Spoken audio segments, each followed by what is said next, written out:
to Mr. Smith's Instrumental Instruction Podcast. Today, I will teach you how to assemble and hold the oboe.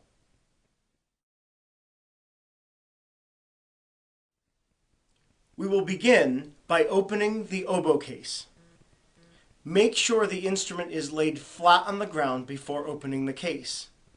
Many times students will try to open their case with it on their lap, and it may accidentally fall on the floor and cause damage to the instrument. You also want to make sure that the instrument case is right side up. You can be sure the case is right side up by lifting the latch up to open it. If, when you open the oboe case, the latch pushes down, the instrument case is upside down, and the instrument will fall all over the floor when you open it.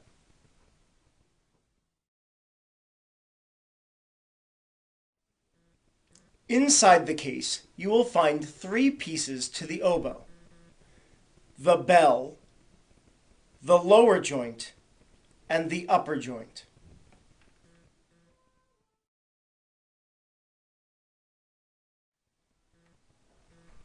To assemble the oboe, we will begin with the upper joint and lower joint.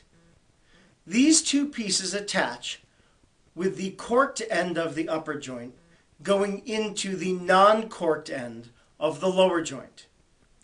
When putting these two pieces together, you must twist gently back and forth. You should also be very careful of these two metal pieces on the left and right sides.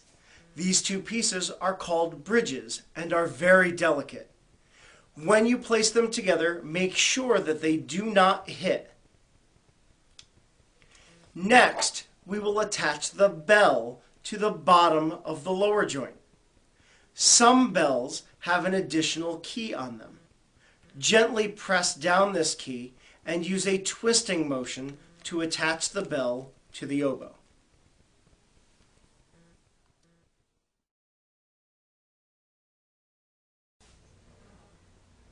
It is very important to make sure that the oboe is properly aligned before playing. You can check your oboe's alignment using 2 to 3 simple steps.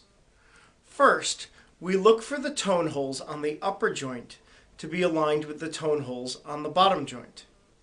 Next, we look for the bridges of the upper joint to be over the bridges of the bottom joint and properly aligned. Lastly, if you have a foot on your bell, you should make sure that those bridges are properly aligned and that the bridge on the foot is over the bridge of the lower joint.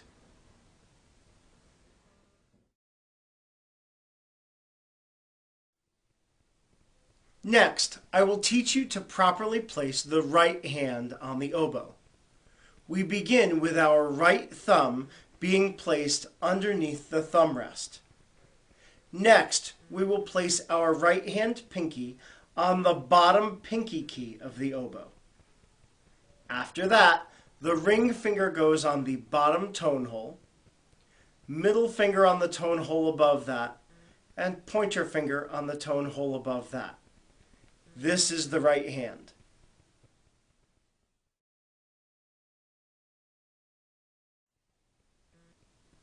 Finally, I will teach you to properly place the left hand onto the oboe. We begin with the left thumb being placed below the octave key. Next, we will place our left hand pinky on the top pinky key, followed by our ring finger on the tone hole directly above it, our middle finger on the tone hole above that, and our pointer finger on the tone hole above that. This is the left hand.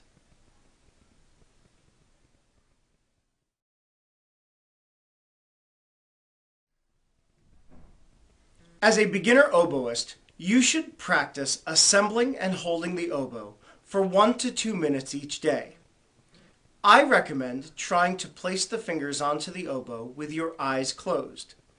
Use your sense of touch to discover where each finger should go. This completes our oboe lesson on assembling and holding the oboe.